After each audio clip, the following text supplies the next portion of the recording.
Hi friends అందరికీ welcome back to our channel YR kitchen and vlogs. ఏంటి కోడి కూర అని థంబ్నెయిల్లో పెట్టి మునక్కాయలు పట్టుకొని తిరుగుతుంది అనుకుంటున్నారా? మునక్కాయలు కాదండి, కోడి కూరే చేస్తున్నాను. ఈ మునక్కాయలు మా ఆయన పాల కోసం పక్కింటికి వెళ్తే వాళ్ళైతే ఇచ్చారన్నమాట. ఇవి తెచ్చి నా చేతిలో అయితే పెట్టాడు. మునక్కాయలు అయితే చాలా ఫ్రెష్గా ఉన్నాయి. సీజన్ వచ్చేసింది కదా, మునక్కాయలు ఎక్కడ పడితే అక్కడ రోజు మునక్కాయలే ఇస్తున్నారండి. తర్వాత నేనైతే ఇక్కడ చికెన్ కర్రీయే చేస్తున్నాను.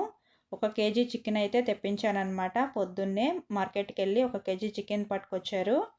ఇక ఇది టిఫిన్లోకి అయితే చేయమన్నారు. అందుకే దోశల్లోకి కోడికూర అయితే చేస్తున్నా అండి. చాలా బాగుంటుంది కదా దోశల్లోకి చికెన్ కర్రీ కాంబినేషన్ అయితే చాలా బాగుంటుంది. మన ఆంధ్ర స్పెషల్ అయినా చెప్పుకోవాలి. ఇక నేనైతే పొద్దున్నే టిఫిన్లోకే చేసుకోవాలనుకున్నాం కాబట్టి నైటే వెల్లుల్లిపాయలని మొత్తం ఆనియన్స్ టమోటాలు అన్నీ రెడీ చేసి ఒక బాక్స్లో అయితే వేసి పెట్టుకున్నాను అనమాట. వెల్లుల్లిపాయలు కూడా ఇందులోనే పెడదాం అనుకుని బాక్స్లో అయితే సపరేట్గా పెట్టలేదు. ఆనియన్స్ కూడా ఒక 6-7 ఆనియన్స్ తీసుకున్నాను. ఇవి చిన్నవండి, అందుకే అన్ని ఆనియన్స్ అయితే తీసుకున్నాను అనమాట. తర్వాత వెల్లుల్లిపాయలని అల్లాన్ని కట్ చేసుకొని మిక్సీ జార్లో వేసి పక్కన పెట్టేసుకున్నాను. నేను ఇందులోనే ఆనియన్స్ని కూడా వేసేస్తానండి, పేస్ట్ చేసేస్తాను అనమాట. అందుకే ఆనియన్స్ని కూడా కట్ చేసేసి ఇందులోనే వేసేసి గ్రైండ్ చేసుకుందాం అనేసి పక్కనైతే పెట్టాను. అయితే ఒక 4 ఆనియన్స్ని మాత్రం రఫ్గా కట్ చేసుకొని ఇలా పేస్ట్ లాగా చేసుకున్నాను. ఒక 2 ఆనియన్స్ని మాత్రము మనం పోపు కోసం కట్ చేసుకుంటాం కదా, అలా కట్ చేసుకుని పక్కన పెట్టుకున్నాను అనమాట. ఆనియన్ పేస్ట్ వేయడం వల్ల గ్రేవీ క్వాంటిటీ ఎక్కువగా వస్తుందండి. నేనైతే కొబ్బరి పెద్దగా నాన్ వెజ్ ఐటమ్స్లో యూస్ చేయను. ఒకవేళ యూస్ చేయాలనిపిస్తే పచ్చి కొబ్బరి కనుక అవైలబుల్గా ఉంటే పాలులాగా తీసుకొని అయితే వాడతానన్నమాట. అంతేకాని కర్రీస్లో పెద్దగా కొబ్బరిని అయితే యూస్ చేయను. తర్వాత ఇక్కడ చికెన్ కూడా కలిపేసి పక్కన పెట్టుకుంటున్నాను. ఇవి ఉప్పు మిరప్పొడి అవి వేసుకునే క్లిప్ అయితే మిస్ అయిపోయిందండి. వీడియో ఆన్ చేయలేదు, మర్చిపోయాను అనమాట. నేనేం వేసానంటే కర్రీకి సరిపడా కారం వేసేసాను. ఉప్పు కొంచెమే వేసుకున్నాను. ఎందుకంటే ఉప్పు ఇప్పుడే కర్రీకి సరిపడా వేసేస్తే ముక్కలకి ఉప్పు ఎక్కువగా పట్టేస్తుంది. అందుకే కొంచెం ఉప్పు వేసుకున్నాను, కాస్త పసుపు వేసాను. గ్రైండ్ చేసిన అల్లం వెల్లుల్లి పేస్ట్లోంచి కాస్త ఒక 2 స్పూన్స్ పేస్ట్ వేసాను. కర్రీకి సరిపడా కారం వేసేసాను. ఇవన్నీ వేసేసి మంచిగా చికెన్ మొత్తానికి పట్టించేసి మూత పెట్టుకొని పక్కన పెట్టేసుకున్నాను. తర్వాత ఇప్పుడు పొయ్యి మీద ప్యాన్ పెట్టుకొని ఒక 2-3 స్పూన్స్ ఆయిల్ వేసుకొని అది కాగిన తర్వాత ఒక బిర్యానీ ఆకు, కొంచెం 2-3 లవంగాలు, కొంచెం దాల్చిన చెక్క వేసుకొని కట్ చేసుకున్న ఆనియన్స్ పచ్చిమిర్చి కూడా వేసేసి అవి కొంచెం మగ్గిన తర్వాత మనం కట్ చేసుకున్న టమోటాలను కూడా వేసేసి వేయించేసాను. ఇది కాస్త హీట్ అవ్వగానే మనం పేస్ట్ చేసి పెట్టుకున్న మసాలాని కూడా ఇందులోనే వేసేసి మొత్తం కలిపేసి వేయించుకున్నాను అనమాట. ఇది ఆనియన్స్ అవి కూడా వేస్తున్నాం కాబట్టి ఈ పేస్ట్ అంతా మగ్గేలోపు టమోటాలు కూడా మంచిగా ఉడికిపోతాయి. తర్వాత ఇవన్నీ ఫాస్ట్గా ఉడికిపోవడానికి కాస్త ఉప్పు వేసాను.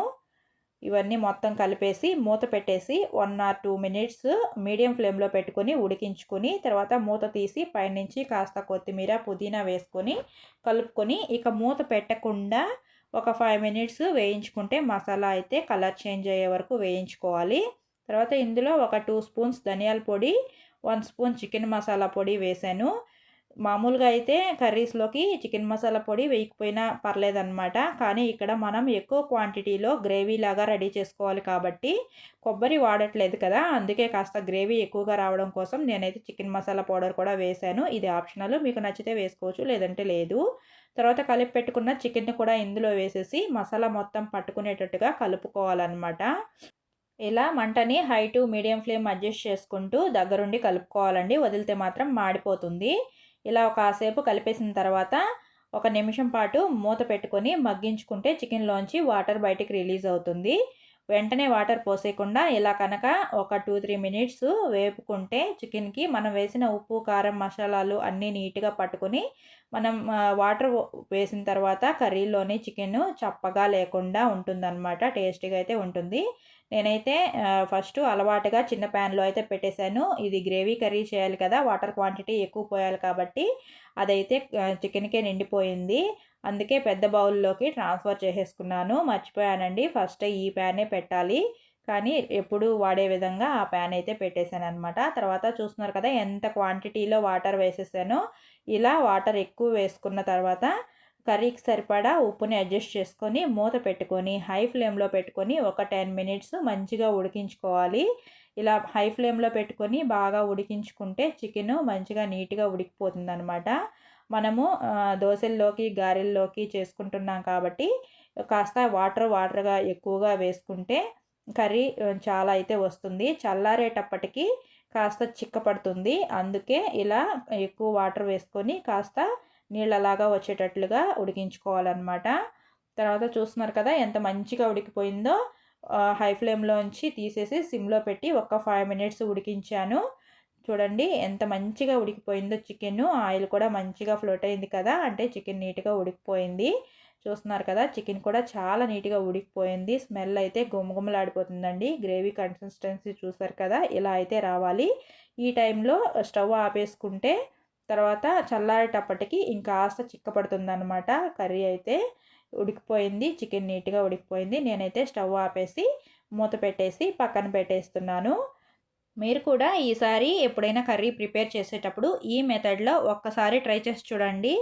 చాలా బాగుంటుంది. ఆనియన్ పేస్ట్ వేస్తాం కాబట్టి ఎంత కర్రీ అయినా ఈజీగా తినేయొచ్చు అనమాట. అస్సలు హెవీగా అనిపించదు. చాలా లైట్గా ఉంటుంది తిన్న తర్వాత కూడా. నేనైతే ఇక్కడ దోశలు కూడా రెడీ చేసేస్తున్నాను.